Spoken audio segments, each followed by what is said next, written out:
Namaste, Jai Swaminarayan.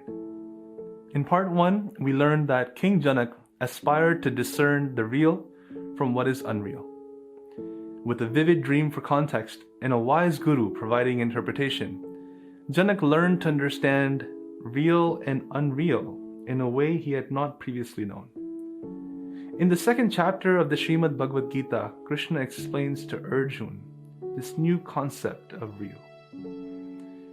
Krishna says that in that which is unreal, there is no permanence. In that which is real, there is no cessation. These determinations have come through analysis by knowers of the truth. Before meeting Ashtavakra, Janak likely qualified things as real if they were perceptible by sight, sound, smell, taste, and especially touch. If Janak could feel something, it had to be real. And speaking of feelings, those had to be real as well. Emotions, memories, contemplations, logic. If his mind could imagine it, surely it would qualify as real.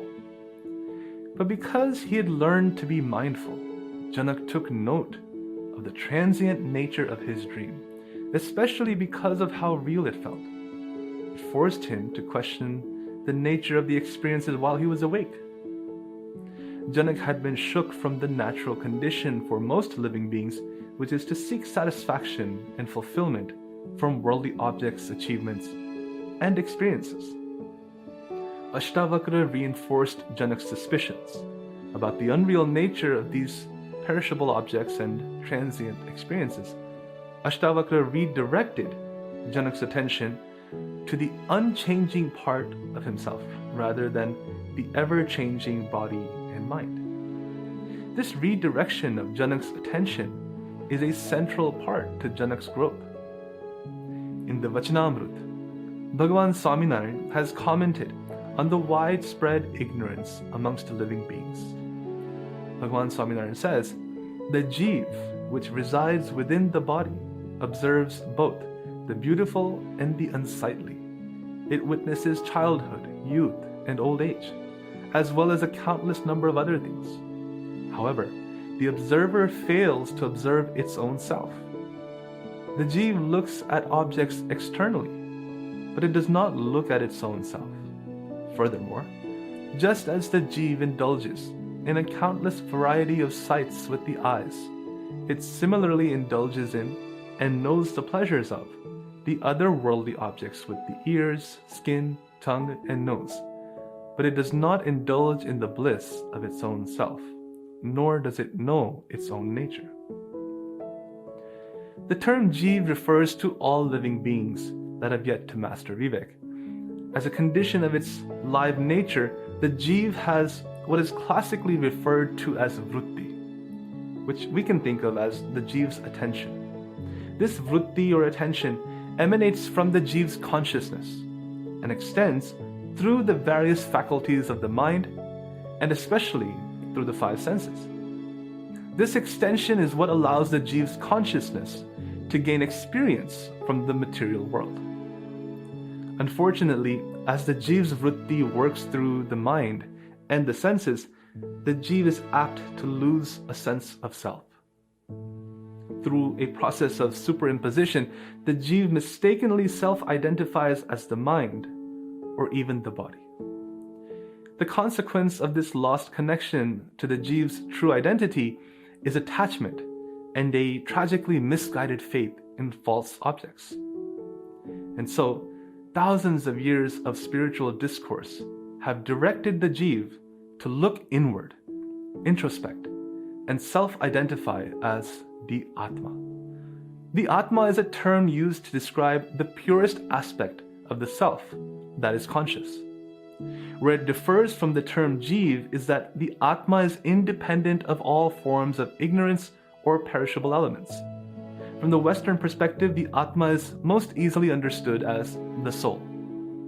The challenge for a Jeev is that while strengthening its identity as the Atma, the Jeev needs to live a dharmic life. A dharmic life, though it may be righteous and characterized by integrity, requires a Jeev to fulfill obligations related to worldly life. and worldly matters. In the process, there is near constant engagement with ideas and objects that reinforce the notion that I am the body or I am the mind. So, to summarize this dilemma, facing a spiritual aspirant who wants to discern the real from the unreal, how do I successfully live a worldly life, avoid the effects of the unavoidable distractions, and concurrently nourish my spiritual identity? Well, let's start with the approach. What can we do to develop a more resilient perspective? Stephen Covey famously introduced 3 circles when describing how to live a proactive life in the best-selling 7 Habits of Highly Effective People. These circles teach insightful lessons on how we prioritize things that deserve our focus and attention. The circle of concern, the circle of influence, and the circle of control. The masters of vivek itemize the various aspects of their life into appropriate circles. They don't waste attention on things that are outside of their circle of concern. On the other hand, they put a great deal of positive attention and energy into the most important areas within their circle of control. Bhagwan Swaminarayan has again outlined a characteristic that is a different expression of this same ability.